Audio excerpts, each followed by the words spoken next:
जय श्री राम, हर हर महादेव, जय हिंदू राष्ट्र। हिंदुत्व दर्शन आपका अपना चैनल है और इस पर आपका हार्दिक अभिनंदन है।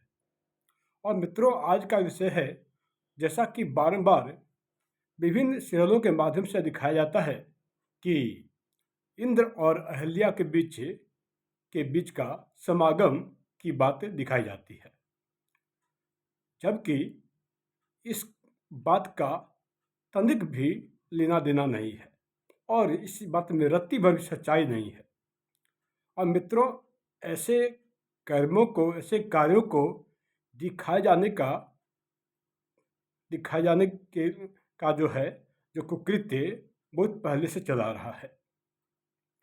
और इस बात का वर्णन सिर्फ रामचरितमानस और आधा रामायण में है, जबकि वास्तविक रामायण में यह कहीं भी लिखित नहीं है। और मित्रों, आधा रामायण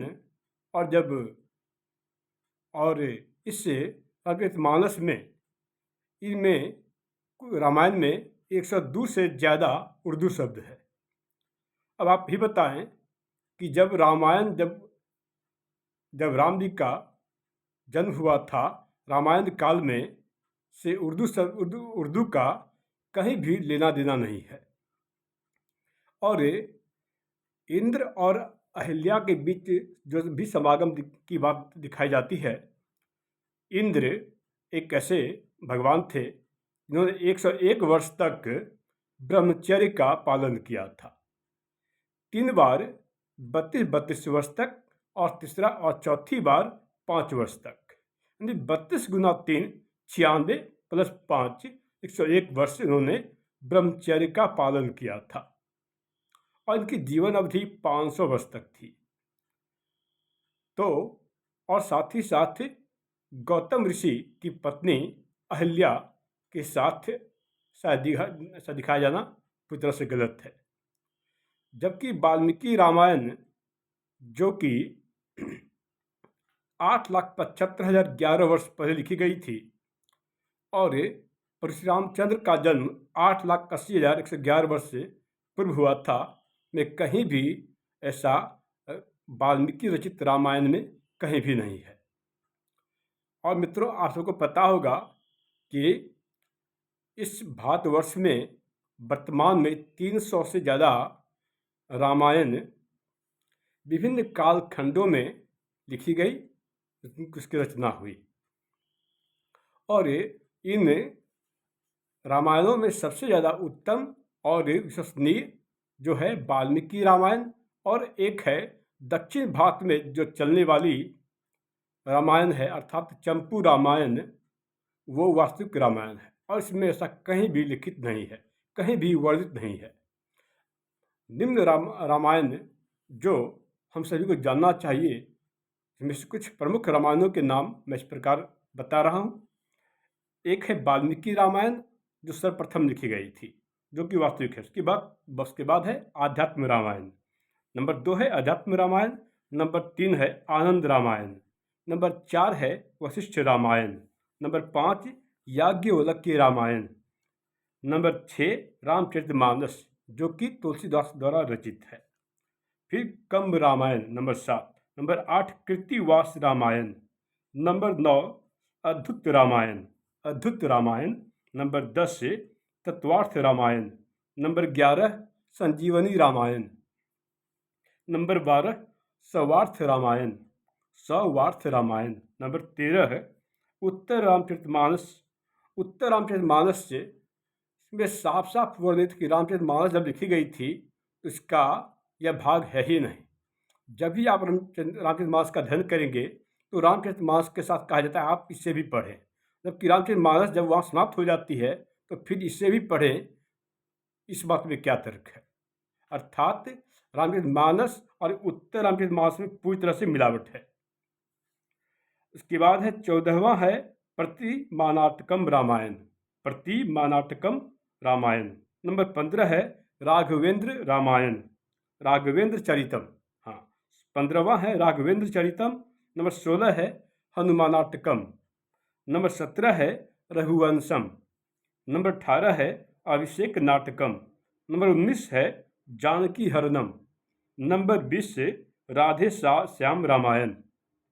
नंबर 20 राधे श्याम रामायण। नंबर 21 से लोमस संहिता रामायण। नंबर 22 हनुमत संहिता रामायण। नंबर 23 है शुक्ल संहिता। 24 है बृहत कौशल रामायण। उसके बाद 25वां है भृगुंडी रामायण।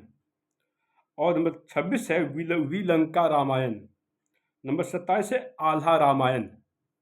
इसमें 102 से ज़्यादा उर्दू शब्द है, तो इसी से आप जान सकते हैं कि सच्चाई क्या है। और इसके बाद है रविदास रामायण, जो कि 28वां है। 29 है चंपू रामायण, जो कि दक्षिण भारत में प्रसिद्ध है और यह वास्तविक रामायण है। इसमें ऐसा कहीं भी लिखा नहीं गया कि अहिल्या और इंद्र के बीच के समागम की बात कहीं वर्णित ही नहीं है। और उसके बाद है काकभुसुंडी रामायण, और एक है चंदा झा द्वारा रचित रामायण। तो मित्रों इससे ज़्यादा 300 से ज़्यादा रामायण यहाँ पर प्रचलित है, और इन सभी में विभिन्न कालखंडों में जब लिखी गई तो इसमें मिलावट की गई। रामचरितमानस की जब रचना हुई थी तब इस भारतवर्ष पर मुगलों का शासन था, और जब रामचरितमानस की रचना हुई तुलसीदास ने की थी, उस समय इस भारतवर्ष में मुगल वंश के तीसरे शासक अकबर का शासन था, और इस समय इन्हें बलपूर्वक जबरन इनसे ऐसी बातें लिखवाई गई। आपको यह भी जानकर आश्चर्य होगा कि हनुमान चालीसा जब तुलसीदास ने लिखी थी, हनुमान चालीसा की जब उन्होंने रचना की थी, तो हनुमान चालीसा की रचना उन्होंने कारागार में की थी, क्योंकि अकबर ने उन्हें कारागार में डाल दिया था, और उस कारागार में 40 दिनों तक एक एक दोहा जो उनके मुख से मुखारबिंद होता रहा उसे उन्होंने कलमबद्ध किया। तो इन 40 दिनों में एक एक दोहे को संजो करके जो लिखा गया हनुमान चालीसा, इसी से वो हनुमान चालीसा कहलाई 40 दिनों के कारण से। और मित्रों, भगवान इंद्र के बारे में सच्चाई पूरा इतिहास जानने के लिए मेरे डिस्क्रिप्शन बॉक्स में पहले से ही मौजूद है। आप भगवान इंद्र की जीवन गाथा, उनके चरित्र को जानने के लिए आप उसे बिल्कुल देखें, उसे अवश्य सुने, इससे आपको पता चलेगा। क्योंकि मित्रों, भगवान इंद्र से संबंधित और भगवान ब्रह्मा से संबंधित जो भी संहिता है, ग्रंथ है, उसमें ऐसा कहीं भी लिखा नहीं गया है। एक बात का और भी भ्रम फैलाया गया कि ब्रह्मा का विवाह सरस्वती से हुआ था, जो कि पूरी तरह से गलत है। यह पूरी तरह से निराधार है। ब्रह्मा का विवाह सरस्वती से हुआ ही नहीं था। यह वामपंथी इतिहासकारों, इस्लामिक मिशनरियों, ईसाई संगठनों के द्वारा इसमें मिलावट किया गया है। तो मित्रों, सच्चाई यह है, और सबसे बड़ी बात यह है कि आप अपने धर्म ग्रंथ को पढ़ते नहीं। हमारे कुछ तथाकथित विद्वान तो ऐसे हैं जिन्हें कि अपना धर्म ग्रंथ भी नहीं पता कि उनका धर्म ग्रंथ कौन सा है। यहाँ मैं बता दूं कि धर्म ग्रंथ और धार्मिक ग्रंथ में बहुत अंतर होता है। धर्म ग्रंथ हमारे वेद हैं, जिसमें है ऋग्वेद, सामवेद, यजुर्वेद, और चौथा है अथर्ववेद। अथर्ववेद की रचना करने वाले महर्षि अथर्व थे। महर्षि अथर्व के द्वारा जो वेद की रचना की गई उसे ही अथर्ववेद कहा जाता है। महर्षि अथर्व के द्वारा जो रचना की गई उसे ही अथर्ववेद कहा जाता है। जय श्री राम।